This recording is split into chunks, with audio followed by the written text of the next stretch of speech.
the queries coming from the gentleman from Molo.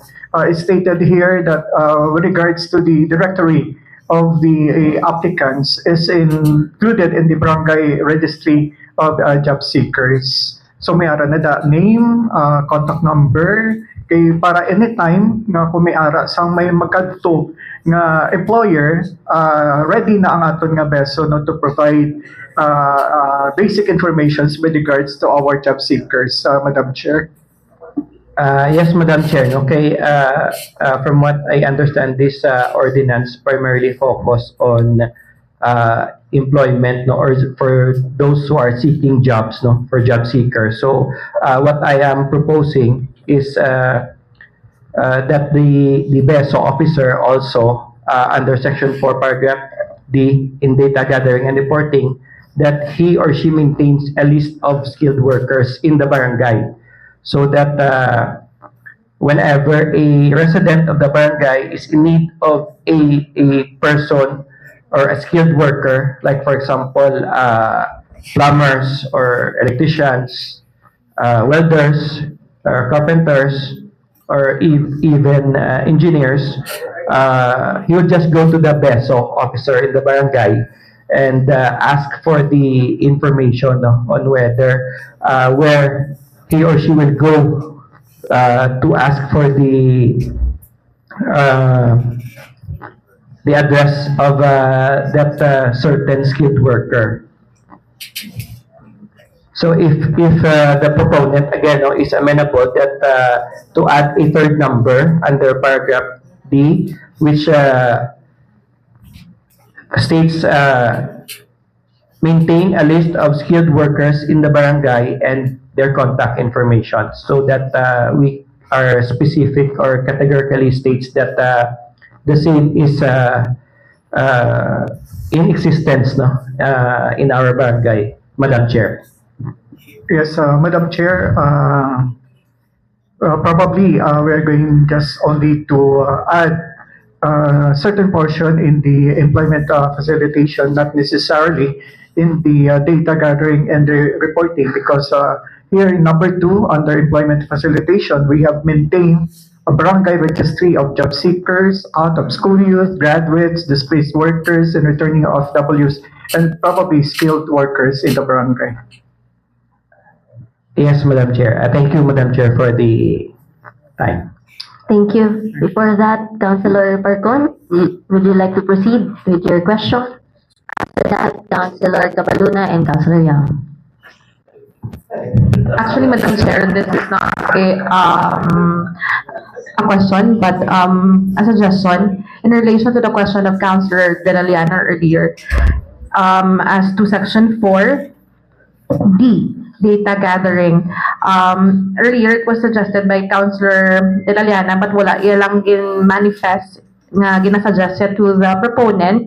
But in order to be clear, if pwede ta mabutang that submit monthly reports to the Public Employment Services Office. Okay. So, because earlier he asked if they submit.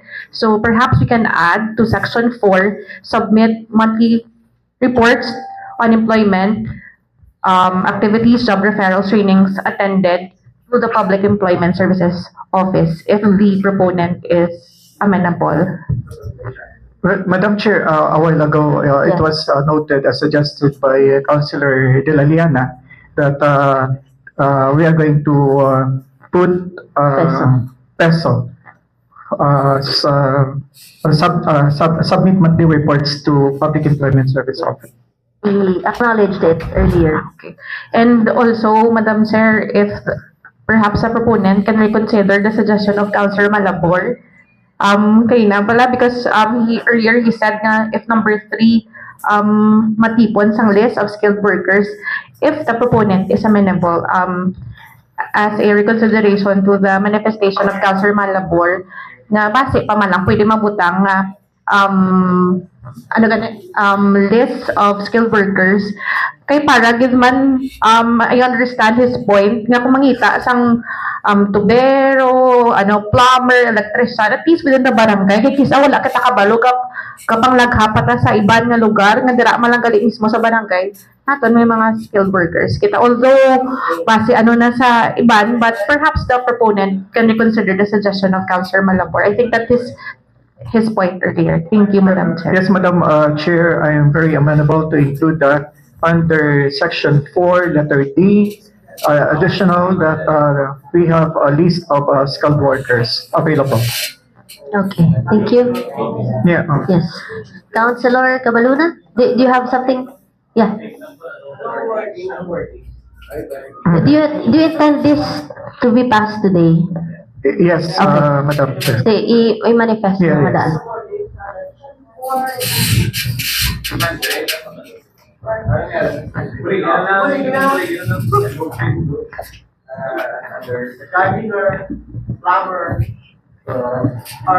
Skilled workers. Skilled workers. Yes, Madam Chair, no? If I may, no, the suggestion of this representation earlier was to include in the data gathering and reporting as the same is considered also part of the data in the barangay to add a third number, maintain a list of skilled workers in the barangay and their contact information. So that will include the plumbers, electricians, engineers, and the like, Madam Chair. Even medical professionals, Madam Chair, like nurses, therapists, Okay, or yes. So to facilitate this, ang tanan niyo mga councilors, kung may suggestion ka mo sa inyong mga wordings, please proceed na lang dito or sulat nyo para maka-discuss ka further anay sa mga councilors nga may ara pa questions para later on ma-type na nila ang inyong mga suggestions dire. Makita na nga daan. Okay? Sige. Can we proceed with Councilor Cabaluna? You have the floor. Ay, no, naman din. Isulat na lang. Ako ihatag ko sa pilit para nila sa screen.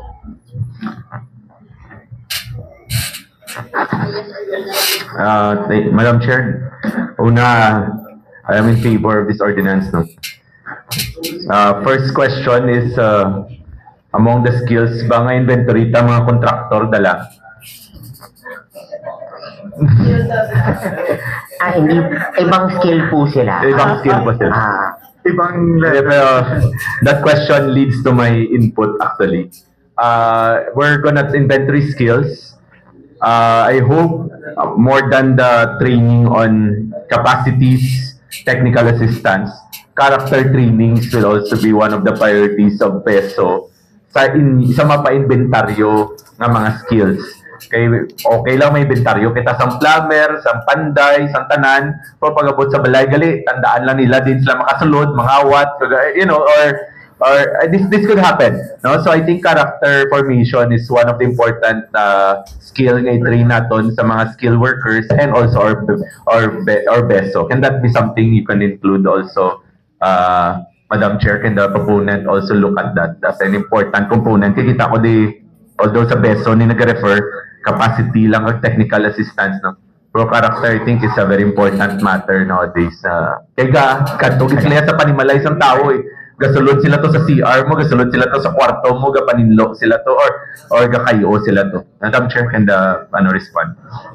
Yes, Councilor, no, we can include that in our PPAs as the primary proponent of all the programs that will be downloaded to PESO or from PESO. So this means that the leadership really will come from us, and then they will just. So with that, no, we would like also to manifest that there are existing programs already. So you have already experienced that our life skills training program are part of the value formation. We'll just magnify our efforts so that the barangays can also download the kind of modules that we are already implementing to the workforce desk.